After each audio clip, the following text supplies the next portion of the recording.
Right, and welcome back. Here is our valve removed from the head.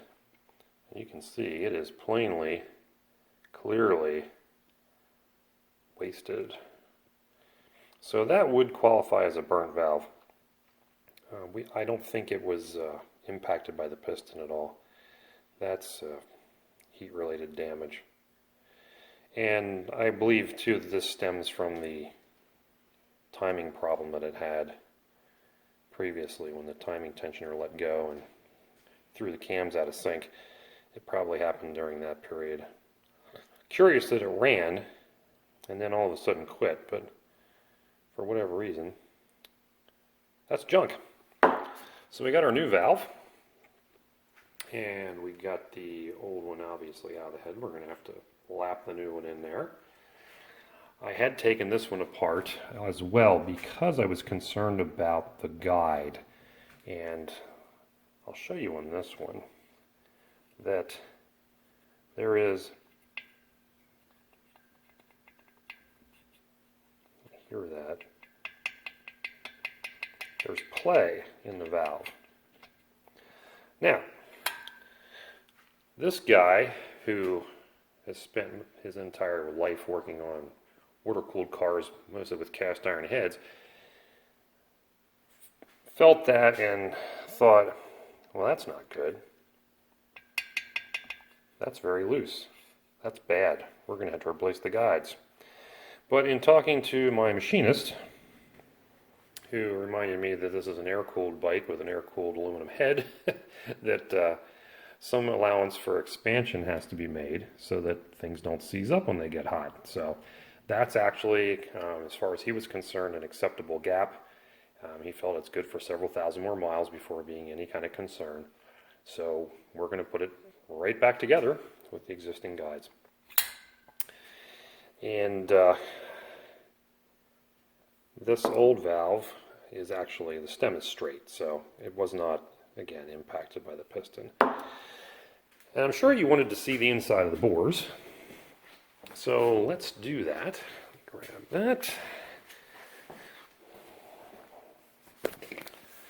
And I'll show you what the inside of the bores looks like. So there's a little bit of, you can tell there's some spots there where it was sitting that has a little bit of light corrosion. This is the worst of the two. And it's going to look bad probably in the picture, but especially here. Now that's going to look terrible, but the thing is, that's just staining. There is no physical ridges or gouges or anything in the liner. That's just like a corrosion stain, really. I've checked it and felt it, and no harm, no foul. I expect that will probably wear out here eventually. So we're going to put it back together because, again, that's the cylinder that was running fine. But looks bad, but actually is not. And that's what had showed up in the endoscopy that I did very poorly when I first got the bike. So today is going to be reassembly day. We've got the new push rod seals and some other seals here. Got new compression rings. Now, it does not use head gaskets. It uses what they call a compression ring, and it's kind of like a piston ring. This one has a gap in it, as you can see, but I don't know if you can tell that it's made with a profile. Sorry, I'm having trouble getting this to focus, but kind of see if there's a profile. It's tapered. So this is wide here, and you'll see that's tapered down to a very, like a conical shape. So the replacements from Hitchcock's are one piece. They don't have a gap. In theory, I guess those are better. So we'll find out. But no head gasket, just those little rings go in there. Set those in the top of the cylinder, and then the head goes down on top. Simple as that. So I'm going to continue with reassembling these heads. Oh, let's talk about valve spring compressors. So, I had purchased off of Amazon your typical C-clamp looking valve spring compressor. It's just a big C-shaped arm. And you screw it down with one of these. They usually come about 5 or 6 of these different size collet things. You just screw it down and it releases the valve. Well, it should. It should compress the spring and release the valve. Didn't work on these, and it bent the first time I tried to use it. Utter garbage, made in Chinese crap. I sent it back, got a refund, and in looking at the listings on Amazon, they look like they're all the same. They're offered by 15 different companies, but other than the color of the plastic case the parts come in, they're all the same. So they're junk. Don't buy them. It's about 30 bucks, 25 to 30 bucks.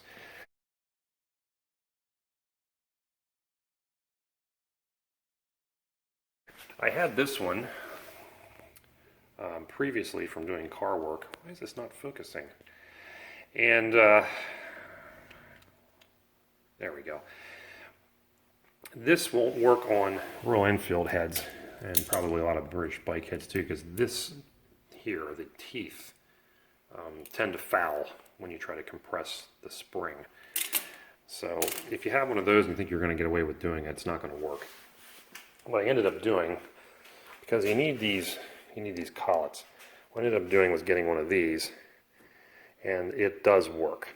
But I tried to take the intake valves out as well and had the same problem as I had with the exhaust, except it was worse. I could not get the springs to compress. These collars, it seems, were hanging up and not releasing. Now these exhaust valves would finally release with a big bang, and I could get them apart then, as you should. But for whatever reason, these things want to hang up. So you may find that you have to take this to a machine shop and have them use, their serious heavy duty equipment on it to get these little retainer guys loose. I was very surprised by the problems I was having with that, and it might have contributed to why the first tool bent, but still, I wasn't putting a lot of pressure on it, and it wouldn't even fit back in the case. Hi folks, thought I'd take a time out here and show you how to time a Magneto. This one has an automatic timing advance on it. Most of them I think you're going to run into are going to have manual. But it can be a little confusing to set these up, but it's really not that bad. So first you have to get into your timing, and if you're working on a Triumph or something, obviously it's going to be different than this. These on the Enfields tend to spin in the opposite rotation of a lot of bikes, so don't go by what these chains are doing if you have something other than an Enfield twin. But the first step is to gain access to this. I'm going to assume that you're probably putting a rebuilt Magneto on, like I have. And if you have an automatic timing advance, you're going to have to lock it fully advanced to set it up. And I just do this with a little zip tie in here. You have to find on the mag where the trigger point is. That's going to be the shiny brass part inside there. It's not going to matter exactly where on that you're going to find, because we're going to get to that when we do the points. You have to turn the engine over to just about top dead center. It seems like a lot of the bikes, the measurement's going to be 3/8 before top dead center. So how I accomplished that is I made myself a little tool.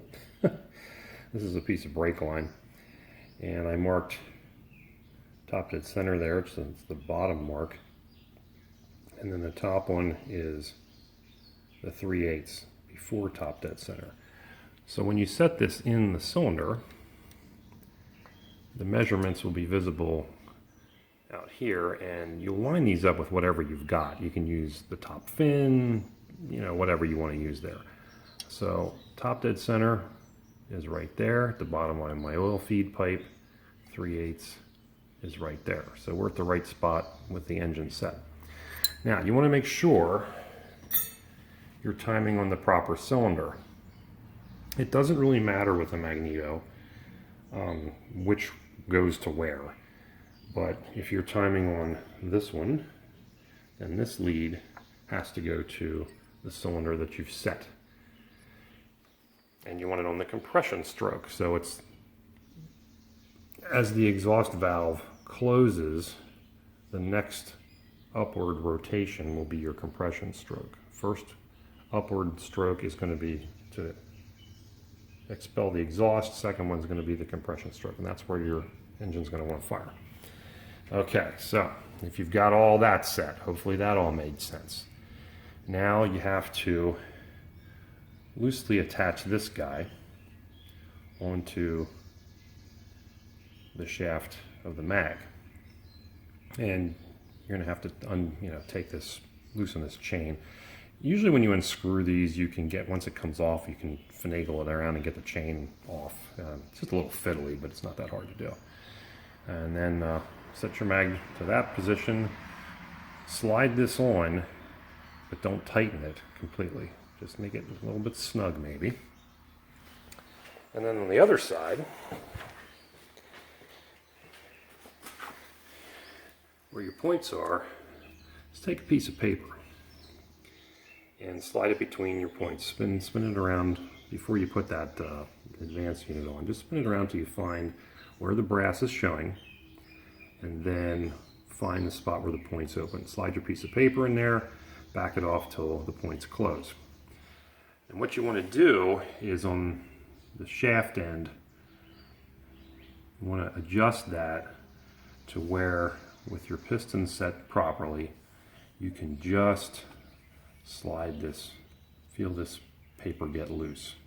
It should hold the paper up until the right correct point for the points to fire. So you want to match that up. I hope that makes sense. When you've reached this point where the point's just open and the paper will come out, that's where you have it properly set. Now you can tighten this nut fully, or bolt, excuse me, and then rotate it through. I would tighten it tight but not super tight. Rotate it through once or twice, make sure everything still lines up, that you haven't screwed anything up, and then you can lock it. I'm recommending you put Loctite on this, because the reason I'm doing this today is this bolt came loose. And I thought I had it tight, but apparently not tight enough, so I put a little blue Loctite on there to help hold it. So that is the timing procedure, and if you've done it all correctly, it should fire. It should not fight you with big kickbacks, and there you go. If you have a manual advance, it's probably a little more lenient, but with the automatic, it seems like you got to have it really spot on. So anyway, that's my top tip on how to do that today.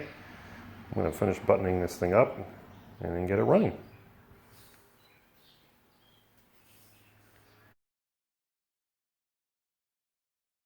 Hi folks, David here from Mongrel Motorsports. Just wanted to make a quick interjection here that I've been struggling with this thing for weeks, trying to get it to run, or trying to get it to start. There's something wrong with the timing and I'm not able to figure it out. I'm still working on some things, trying to figure it out, but I wanted to get the accumulated video together and post it up here. But this has become a big problem. Whatever caused this thing to quit running initially is continuing to be a problem.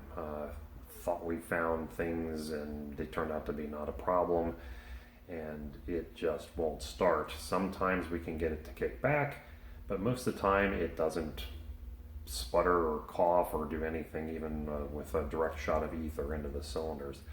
So I'm not going to go into everything right now. I'll let you watch the rest of the video to see where I currently am with it. It's also been over 90 degrees out here in the garage a lot of the weeks here. I haven't been working on it very much for that reason, but We've been spending weeks and weeks trying to figure out what is causing this thing to not want to fire. We have spark, we have compression, we have fuel source. It doesn't make any sense, but something is out of sync, and I'm narrowing it down now. I think it might be something related to the Magneto, so we're going to try some tests to see if we can figure out when exactly that spark is occurring, because it doesn't seem to be occurring when it's supposed to, despite the fact that everything is properly timed. So I'll let you watch the rest of the video, and then I'll follow up in the following video with hopefully some good news. All right, so today we get a pop and we get a kickback. I had that originally when I first started tinkering with it, and then I wasn't getting anything at all. And now it's doing the kickback thing again if I shoot starting fluid right into the cylinders. So something is still not right, but I'm at a loss as to what it is.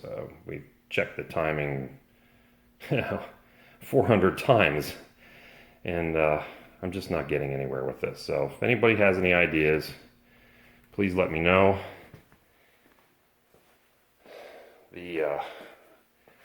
I did take the crank sprocket off, and the pin is intact, so it's not there that the problem is.